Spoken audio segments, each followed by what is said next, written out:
사랑하는 분들과 소중한 시간을 나누는 이 시간 주님 앞에 감사드리고 함께하는 여러분에게도 감사의 말씀을 전합니다. 오늘은 제목을 이렇게 잡았습니다. 우리가 주님의 피로를 채우면은 주님도 우리의 피로를 채워주신다.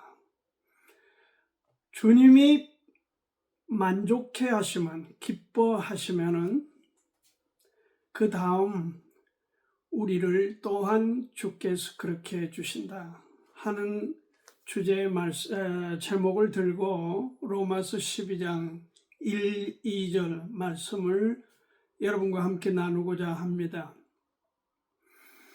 우리가 주님을 기쁘시게 하는 것, 그것은 두말할 것도 없습니다. 주님을 신뢰하는 거죠. 주님을 믿는 거죠. 믿음, 신뢰. 그래서 주님 앞에 우리의 삶을 헌신하는, 그것이 주님을 기쁘시게 하는 겁니다. 돈 드는 건 아니죠. 그런데 만약에 그렇게 해서 주님이 우리를 받으시고 만족해 하시면 그 다음 우리에게는 주께서 돈뿐만 아니라 모든 것을 더해 주시겠다, 그렇게 약속을 하셨는데, 오늘 거기에 보다 구체적이고 세밀하게 우리의 언급하신 로마서 12장 1, 2절 이 말씀을 나누면서 우리가 주님의 피로를 좀 먼저 고민하고 생각할 수 있으면 좋겠습니다. 침례교회의 세계적인 명성을 갖고 있는, 역사적으로 이 1839년에 태어나서 1937년까지 무려 100여 년을 이렇게 이 땅에서 영향을 미쳤던 분, 록펠러에 관한 얘기를 좀 하겠습니다. 왜냐하면 제가 주님께 헌신한 가장 샘플, 모범적인 한 사람을 들으라, 그러니까 생각나는 분이 록펠러였기 때문에 그렇습니다. 그는 기업가지만은 또 투자자이기도 했고 자선 사업가이기도 했습니다. 스탠더드 오일 회사를 설립해서 그의 평생 하나님 앞에 모토가 이 근면, 전략, 그 다음에 엄격한 자기관리, 이런 것들이 그의 삶의 중심에 있었습니다. 50대 이후에는 그가 재단을 설립하고 기부하는 일에 심혈을 쏟았습니다. 마치 지금 마이크로소프트 회사를 설립해서 또 지금 기부단체를 만들어 재단 설립을 해서 세계, 아프리카, 아시아 여러 열악한 나라들을 다니면서 돕고 있는 빌 게이츠하고 비슷한 그런 스타일입니다. 아마 빌 게이츠가 그분의 영향을 받지 않았나 싶습니다. 의학을 연구하는 데 투자를 하고 백신 개발에 몰두하고 지원을 하고 교육 사업 지원을 했습니다. 지금 모르겠어요. 이게 어느 계산으로 했는지는 모르겠어요. 약 700조의 재산을 소유했던 분이다. 그를 독실한 침례교 사람이다. 침례교인이다. 침례교 신자다. 그렇게 일반적으로 얘기를 하고 있습니다. 그는 사업을 생각하기를 기업을 하나님이 자기를 부르셔서 맡겨준 소명이다, 그렇게 여겼습니다. 그는 어머니의 영향을 많이 받은 걸로 전해져서, 원래 유대인이지 않습니까? 그래서 유대인들은요, 그 도시, 자기가 사는 지방에 가서 유대교 모임체가 없으면은 침례교회를 가라, 이게 일종의 그들의 룰입니다. 그래서 그가 침례교에서 평생을 주님을 섬겼던 훌륭한 크리스찬입니다. 그 어머니는 아들에게 10가지를 메모를 해서 전해주면서 그 10가지를 지금 시간상 다 얘기를 할 수 없겠습니다만은 하나님을 하나님으로 애우해라 하는 게 첫째입니다. 그 전체를 요약하면은 마치 십계명 같이 그렇게 되어 있어요. 그 다음에 적극적으로 헌신하라. 그렇게 전체를 다 보면 이제 목사님을 존중히 여기고 절대 주일 예배를 빼먹지 말고 본교회 가서 예배를 하며 그 다음에 부자가 되든 어떻든 11조를 철저해라. 그래서 1불 50센트가 최초의 그의 수입이었는데 거기서 15센트를 헌금을 11조를 했다 하는 얘기도 전해오고 있습니다. 어떻든 전략하고 절제하고 자기를 컨트롤하면서 그 모아지고 누릴 수 있는 그 부에 대해서 그것을 자기에 사용하지 않고 어려운 사람들을 위해서 평생 자선 사업가로 봉사했던 훌륭한 생애를 살아간 인물, 하나님을 기쁘시게 했던 대표적인 기업가가 아닌가. 기업하기가 얼마나 어렵고 얼마나 죄짓기가 쉽습니까? 그러나 그는 정말 원칙에 따라서 인생을 살았던 사람입니다. 그가 평소에 성경 구절 가운데 주라 그리하면 주실 것이요. 이게 누가복음 6장 38절이고 그 다음에 말라기 3장 10절은 이 11조에 관한 얘기고 그리고 잠언서 22장 1절 재물보다 명예를 소중히 하라 하는 말씀이고 마태복음 6장 33절 청지기의 삶 그의 나라와 그의 의를 구하라. 먼저 그러면 하나님이 너에게 채워주실 것이다. 이러한 하나 둘 셋 넷 5개의 성경 구절을 그는 품고 살았다. 생활을 실천했다. 그렇게 전해지고 있습니다. 그가 주님의 피로를 채운 거죠. 그러니까 주님이 그의 피로를 또한 채우신 거예요. 오늘 어떤 측면에서 우리가 주님의 피로를 구체적으로 채울 수 있나? 먼저 생각할 것은 헌신에 대해서 이 하나님께 헌신하는 것, 그것은 무엇을 의미하는가? 자기 몸을 드리는 것이다. 자기 몸을 드리는 것이다 하는 것입니다.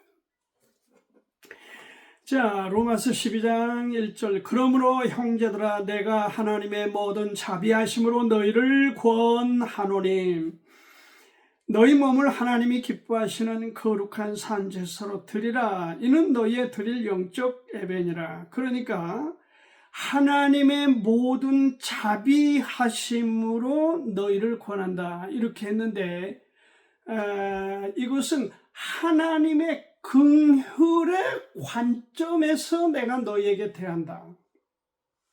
In view of God's mercy. 하나님의 긍휼이라고 하는 그 관점, 그 포인트, 초점에서 너희를 권한다. 우리가 잘 아는 대로 로마서는 16장까지 되어 있습니다. 여기 지금 1장에서부터 8장을 우리가 교리편이라고 그러죠. 교리에 관한 기록입니다. 어떻게 죄인이 의인이 되며 그런 사람은 어떻게 믿음을 가져야 되며 그러면서 6장에는 침례를 어떻게 하며 그런 사람도 갈등이 있다는 걸 7장에서 얘기하며 그리고 그럼에도 불구하고 정말 로마서에 그 요약해놓은 압축해놓은 그런 내용인 8장이 있고 9장, 10장, 11장은 유대인, 이스라엘에 관한 얘기고 그 다음에 12장으로 넘어오면 삶에 관한 기록으로 되어 있습니다. 교리편, 삶의 편, 실천편 그렇게 지식, 교리는 지식이라면은 여기 삶에 관한 것, 다시 말해서 실천에 관한 것이 12장부터 16장까지로 구성이 되어 있는 책인데 여기 실천에 관해서 삶의 우리가 현장에서 어떻게 실천할 거냐. 그 첫째, 먼저 너의 몸을 들여라. 너의 몸에 관한 것. 그러니까 너 개인의, 너 자신에 관한 것을 언급하고, 그 다음에 뭐 교회에 관한 것을 얘기하고, 그 다음에 사회생활을 어떻게 할 거냐. 이렇게 점진적으로 확대해 가는 그런 모양입니다. 먼저 여기 너 자신을, 너의 몸을 하나님께 드려라. 네가 하나님 앞에 실천하는 삶의 첫걸음은 네 몸을 하나님께 드린 거다. 다른 것 말고 너 몸을 드리는 거다. 하나님의 긍휼하심의 관점이라고 했으니까, 그렇다고 해서 율법처럼 이렇고 저렇고 재단을 하고 아니면 처벌하고 정죄를 하고 그런 개념이 아니고, 네가 실수하고 잘못하더라도 나는 너를 너그럽게 받아들인다, 용납한다. 그런 하나님의 긍휼의 관점에서 제안하시고 요청하시고 우리 가운데 권면하는 내용, 여기 12장 1절 2절입니다. 격려를 하고 배려를 하고 위로의 개념으로 실패를 하더라도 뭐 거기에 정죄하지 않는다. 낙심하지 말아라. 또 일어나서 가거라. 의인은 7번 넘어질지라도 8번을 일어나서 가는 거야. 그런 어떤 배려와 격려 차원에서 이렇게 우리 주님께서 배려 깊게 성령의 역사를 통해서, 바울을 통해서 우리 가운데 글로 표현하여 제시해 주고 있습니다. 우리가 거기에 대해서, 하나님의 긍휼에 대해서 반응할 수 있는 게 뭐냐? 그게 감사함으로 그 영광 가운데 주님 앞에 헌신하는 거다. 헌신의 포인트가 뭐냐? 그게 바로 몸을 드리는 것이다. 구약에서는 어떻게 했습니까? 동물을, 송아지나 염소나 양이나 비둘기나 죽은 사체를 불태우거나 그렇게 드렸어. 불태웠죠. 거기도 아무렇게나 아무 동물이나 잡지 않았습니다. 온전한 조건, 그리고 정결함. 그러니까 정결하단 말은 되새김을 하는 동물, 그리고 이 발이 분리되어 있는, 그렇죠? 그래서 이런 하나님이 제시하는 흠과 티가 없는 제물이요, 그 다음에 되새김을 하고 분리된 동물, 그런 동물을 드려서 하나님 앞에 제물로 이렇게 바쳤습니다. 은혜 안에, 예수님이 십자가에 죽으신 이후에 은혜 안에서는 구약의 그런 제사, 동물을 잡아 죽이고 불태우는 그런 제사는 비이성적이다, 그 얘기입니다. 비이성적입니다.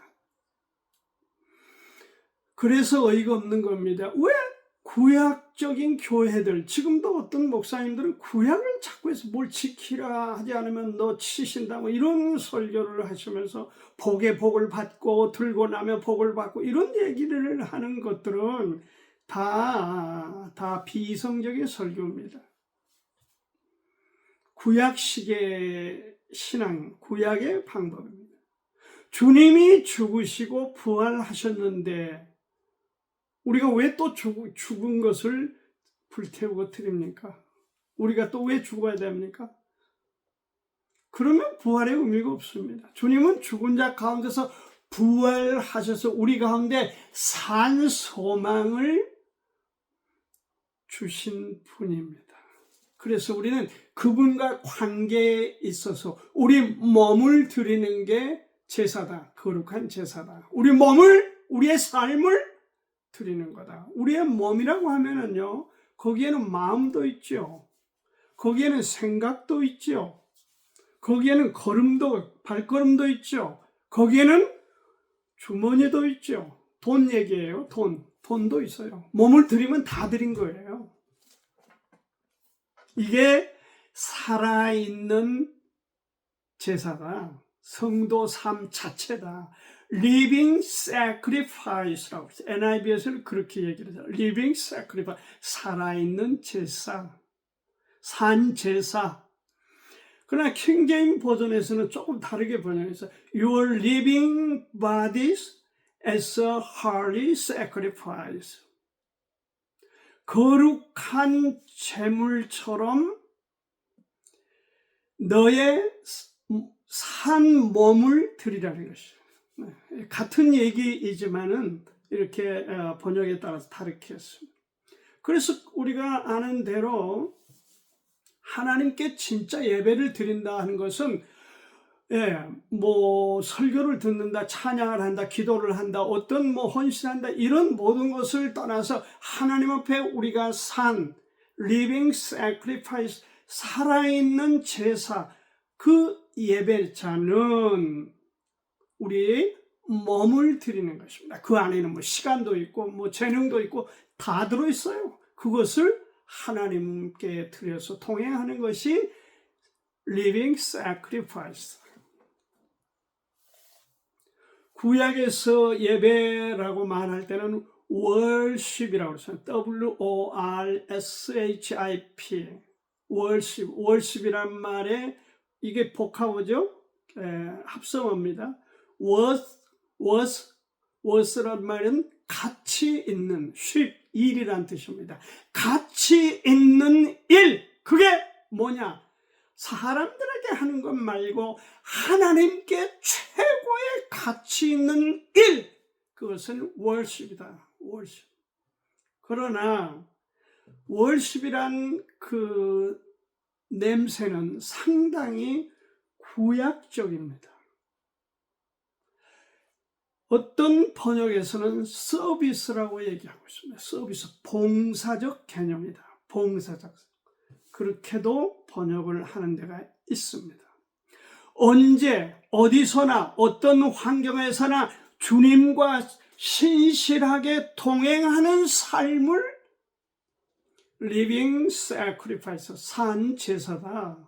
너의 몸을 드리는 거다. 그것을 말하고 있습니다. 그러므로 우리가 주님의 필요를 채우는 첫째는 우리의 몸을 드려, 우리가 산 제사를 드려 주님을 만족스럽게 하느냐, 그것은 믿음이다.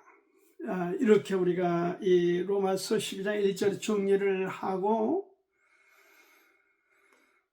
하면 되겠습니다. 그 영국의 그 위대한 선교사죠. 인도에서 5만 명 이상 결신자를 그렇게 참 헌신해서 얻었던 그런 인물, 윌리엄 캐리. 근대 선교의 아버지다. 그렇게 칭합니다. 그가 구두 수성공이었던 거 잘 아시죠? 그리고 그는 가난한 집안에서 태어나서 살았습니다. 가난했습니다. 그래서 구원받고 그가 했던 유명한 일화가 있습니다. 헌금함이 지나갔습니다. 드릴 돈이 없습니다. 그때에 자신이 헌금함에 팔을 넣고 주님, 윌리엄 캐리가 여기 있습니다. 제가 드릴 것이 없습니다. 제 몸을 드립니다. 저의 생애를 드립니다. 그렇게 헌신했던 훌륭한 우리 가운데 모범적인 어떤 헌신의 역사가 우리에게 전해오고 있습니다. 우리도 그렇게 헌신하면 하나님이 우리를 기쁘게 받으실 줄로 믿습니다. 두 번째로 우리가 생각해 볼 것은, 그러면은 어떻게 몸을 드리냐? 그냥 몸을 교회당에 드리냐? 아니면 어디가 삶을 드리냐? 그래서 두 번째 여기 우리가 기억할 것은 뭔고 하니, 마음의 변화를 받는 것이 몸을 드릴 수 있는 기초가 되는 것입니다. 두 번째, 그래서 마음의 변화를 받아, 이렇게 돼요. 너희는 이 세대를 본받지 말고 오직 마음을 리뉴, 새롭게 하여. 왜냐하면 만일 이 세대를 본받으면 그 변화는 불가능합니다. 이 세대를 본받지 말고 그랬는데, 이 세대란 게 뭐냐면 pattern of this world, 이 세상의 패턴, 이 세상의 구조, 이 세상에 흘러간 것의 모양, 패턴, 그것을 본받지 말아라. 본받는 습관을 버려라, 이렇게 되어 있습니다. 이 세상의 패턴을 본받는 습관을 버려라. 이게 정말 어려운 얘기죠. 우리가 태어나서부터 이 세상 패턴에 익숙해 있습니다. 익숙해 있어요. 근데 그것을 버리라. 이래서 참 변화받기 어려운 거죠. 이 세상에서는 어떻게 합니까? 돈을 모아라, 그리고 아껴라, 어떻든 없으면 빌려서라도 어떻게 위세를 떨어야 된다, 또 적당히 살아가라, 그러면 어떠고 저러면 어떠냐, 눈 찔끔 감고 살아가라. 10번 찍으면 안 넘어가는 데가 어딨냐, 이쁜 여자를 붙들어라, 쫓아다녀라, 이런 것들이 어떻게 보면 세속적인 것들 아닙니까? 본받지 말라는 거예요. 이 세상의 흐름, 구조를 익숙하지, 모범으로 삼지 말아라. 본을 삼지 말아라. 샘플로 삼지 말아라. 목표로 삼지 말아라. 출세하고 돈을 많이 벌고 무슨 뭐가 되고. 지금 보니까 여러분, 애들이 태어나 어렸을 때 뭐 되고 싶냐 그러면 장군, 뭐 되고 싶냐 그러면 대통령, 뭐 되고 싶냐 하고 하는데, 대통령 지금 밀려나서 지금 얼마나 불쌍하고 비참합니까? 비참합니다. 비참. 왜? 세상의 패턴을 따랐던 전형적인 부부이기 때문에 그렇게 된 거예요. 세상에 목걸이, 무슨 귀걸이, 반지, 샤넬백, 디올 백에 전시장처럼 백이 열 몇 개. 이거 아니죠. 이거 무슨 옷이 참 유치하죠. 저는 이렇게 살아오면서 가장 제가 부끄럽고 창피한 사람을 어떻게 보면 인생이 끝부분에서 목격을 하고 있는 것 같습니다. 저렇게 다 가진 사람이 다 아무것도 가지지 않는 것처럼 그게 부족해서 더 사람들을 등을 치고 옆구리를 치고 챙기고, 그게 뭐예요? 지위를 이용해서 갈취하는 거죠. 놀란 것이 있습니다. 안기부에 무슨 업무 보고를 받으러 갔다가 그 자리에서 술이 취해가지고 경원이 없고 나왔다는 얘기가 보도가 됐어요. 대통령이 중요한 국가의 기밀을 다루는 그곳에 지금 브리핑을 듣기 위해서 갔다가 술을 퍼마시고 취해가지고 몸을 가누지 못해가지고, 이게 도대체가 무슨, 정말 그런데 뭐 지금 윤어게인이라고 외친 사람들이 얼마입니까? 본받지 말라는 겁니다. 본받지 말아라. 유행을 따르지 말아라. 외형만 추구하지 말라. 그것들은 잠깐이요. 변한다는 거예요. 옷도 변하고 무슨 가방도 아니 뭐 자동차도 변하고 무슨 뭐 다 변하죠. 다 변해. 그렇죠? 예, 우리가 어렸을 때는 이 뭐 나팔 바지, 일자 바지, 무슨 뭐 또 이렇게 만보 바지 다 이렇게 세월이 가면서 바뀌고 변하고 또 뭐 펑펑한 그 여자 치마 같은 바지 그 시대에 따라 바뀐 거 그게 뭘 우리가 추구할 만한 가치가 있느냐. 이런 것을 추구하면은 하나님을 가까이 할 수 있다? 아닙니다. 하나님을 등지고 멀리할 수밖에 없다.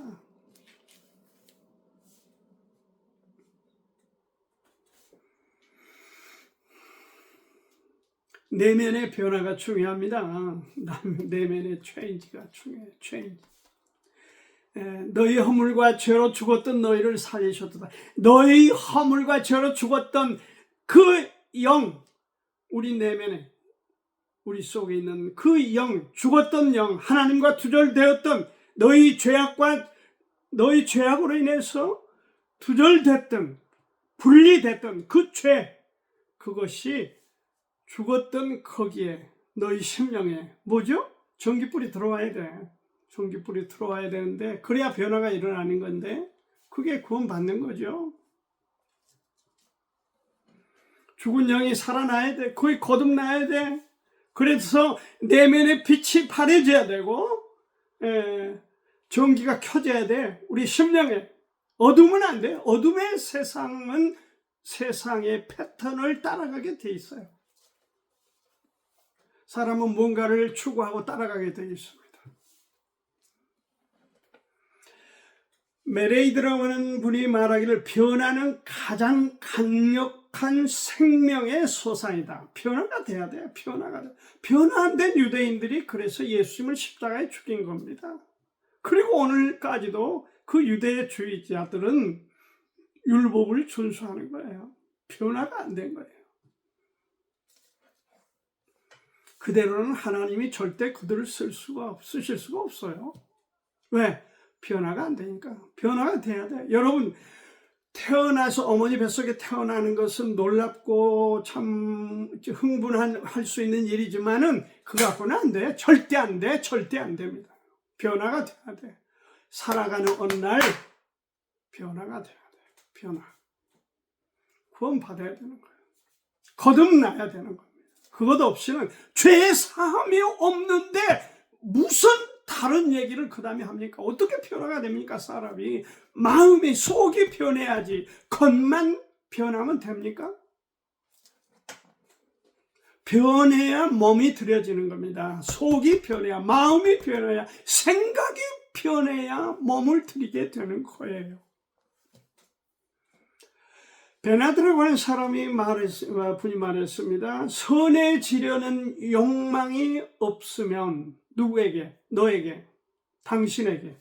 선해지려는 욕망이 없으면 당신은 벌써 악한 것이다. 그렇게 말했습니다. 다 보십시오. 니고데모를 보세요. 사마리아 여인을 보세요. 38년 병자를 보세요. 눈먼 바디메오를 보세요. 주님을 만나고 거듭나고 그들이 변화가 되어서 걷기도 하고 뛰기도 하고 침상을 들고 가기도 하고 그렇죠? 종교인의 삶을 청산하기도 하고 그 5번 남편 6번째 동거인 그 여자가 변화가 돼서 수많은 사마리아 사람들을 주께로 인도하는 것을 보게 되고 변화가 안 되면 안 되는 거예요. 변화가. 그래서 몸을 들이기 위해서는 반드시 변화가 돼야 되는데 그 변화의 핵심에는 우리가 주님의 가치를 알아야 돼. 가치를 알아야 돼. 가치를 느끼고 예, 가치를 깨닫고 가치를 발견하고 그래야 달라지는 것입니다. 재밌는 얘기 하나 해드리겠습니다. 제가 어렸을 때 들은 얘기인데 지금 생각이 났습니다. 홍제동에 그 가위로 갖고 고물 수집하는 분이 있죠. 고물 폐품 수집해서 엿장사라고 옛날에는 얘기하기도 하고 그랬습니다.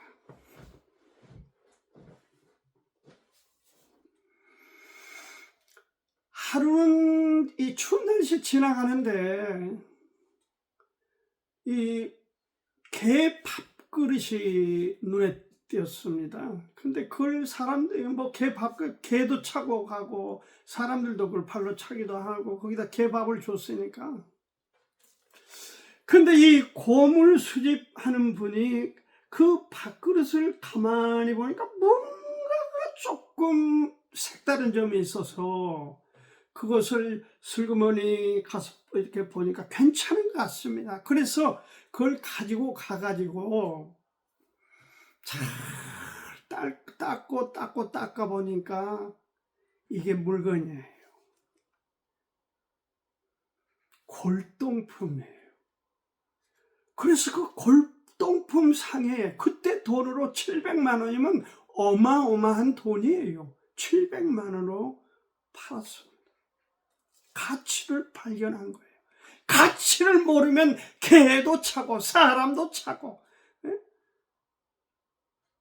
그렇게 천덕스럽게 굴지만은 그것이 돈이 700만 원짜리라고 하는 걸 알았으면 주인이 거기다 개밥을 줬겠어요?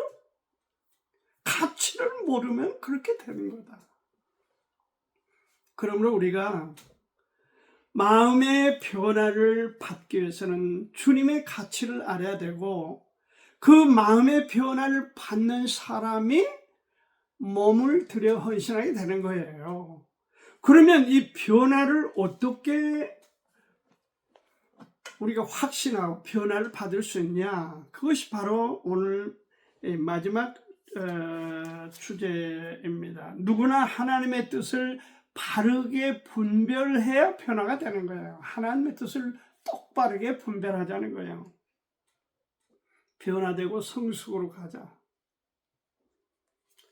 그래야 우리가 성장, 변화가 되어서 구원받고 거듭나서 그 성장의 길로 성숙의 목적을 향해서 성장의 길로 갈 때에 우리가 하나님의 뜻을 분별할 수, 이 분별력이 있어야 된다. 변화가 되려면 분별력이 있어야 돼요. 종교인, 종교 감각. 여러분 일요일이니까 눈 비비고 일어나서 뭐 이것저것 준비해가지고 교회 가서 아멘하고 설교할 때 꾸벅꾸벅 졸다가 이렇게 오고 이 습관적인 종교 활동 행위 갖고는 안 된다. 안 된다. 그렇다고 일요일만 주님이 우리를 돌보신 건 아니죠. 우리는 매일 1년 365일 주님과 깨어서 동행하는 삶으로 가야 됩니다. 그 근원이 교회에서 배우는 신앙에 따라서 나누는 그런 것입니다. 하나님의 뜻에 대해서 여기 이렇게 설명하고 있죠. 너희는 이 세대를 본받지 말고 오직 마음을 새롭게 함으로 변화를 받아. 이거는 이제 말씀을 드렸고 하나님의 선하시고 선하다 굿이라고 돼서 그 다음에 please 선하시고 기뻐하신다 please 그 다음에 온전하신 perfect라고 되어 있습니다. perfect will 온전하신 뜻 will 무엇인지를 분별해라. 하나님의 온전하신 뜻 하나님이 뭐죠? 선하시고 기뻐하시고 온전하신 하나님의 뜻 그걸 분별하라는 거예요. 분별. Pleasing, good, perfect, 온전하신 뜻이 무엇입니까?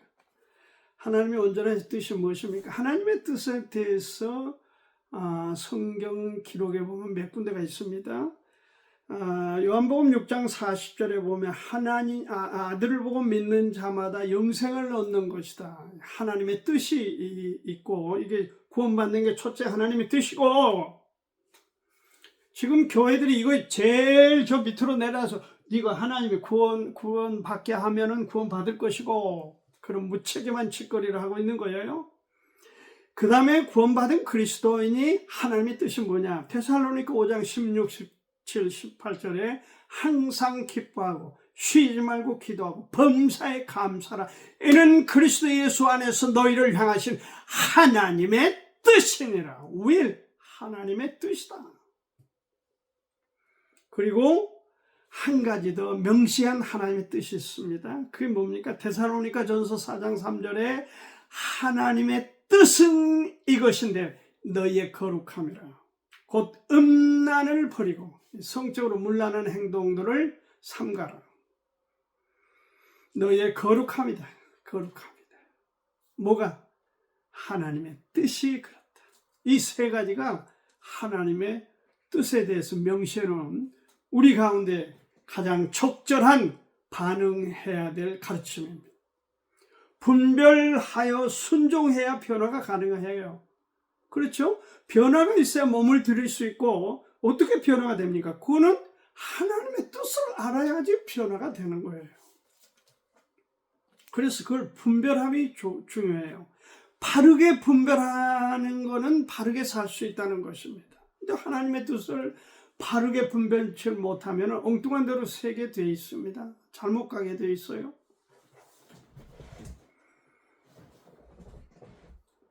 분별이 안 되면 엉뚱한 일을 저지르죠. 어떤 말 그때 무식하면 일 저지른다고 그러잖아요.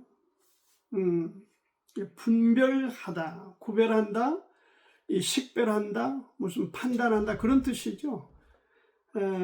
이렇게 돼 있어요. 영문으로는 test and prove라고 돼 있어요.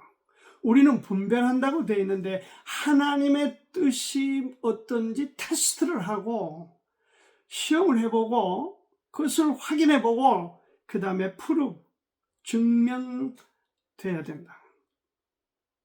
증명할 수 있도록 해야 된다. 그러기 위해서는 하나님의 말씀에 귀를 기울여야 돼. 하나님의 말씀을 가르치는 그런 선생, 그런 목사님의 말에 귀를 기울여야 됩니다. 아니, 바르게 가르치는 그 일. 자신에게 비중을 두면 공부를 안 해, 사람들이. 맨날 엉뚱한 일만 해. 무슨 방언을 한다, 무슨 병을 고치러 다닌다. 그것이 성경의 핵심 가르침인가요? 그건 유치한 얘기들을 하고 있는 거예요. 수준 낮은 얘기, 낮은 수준에 관한 얘기입니다. 자신에게 비중을 두는 사람은 절대 성경을 깊이 공부하려고 하지 않습니다. 성경을 가르쳐 주는 사람들이 많습니다. 하나님을 바르게 알려면 공부를 해야 됩니다. 공부를 해야 돼. 공부. 다른 사람의 말을 귀를 기울일 줄 알아야 돼.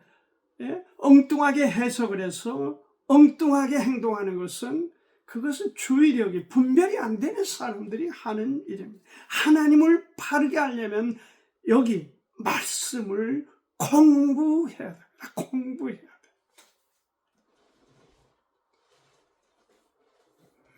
지난번에 말씀드렸습니다. 열정을 가져야 되는데 푸릇 강사가 말한 것을 다시 반복해 보겠어. 네가 푸릇 연주자로 성공하려면, 잘하려면 어디나 푸릇을 들고 다니고 그 푸릇을 너 입술이 터지도록 풀어라. 그래야 네가 푸릇 좋은 연주자가 될 수 있다. 그렇게 말했습니다. 자, 오늘 말씀을 정리합니다.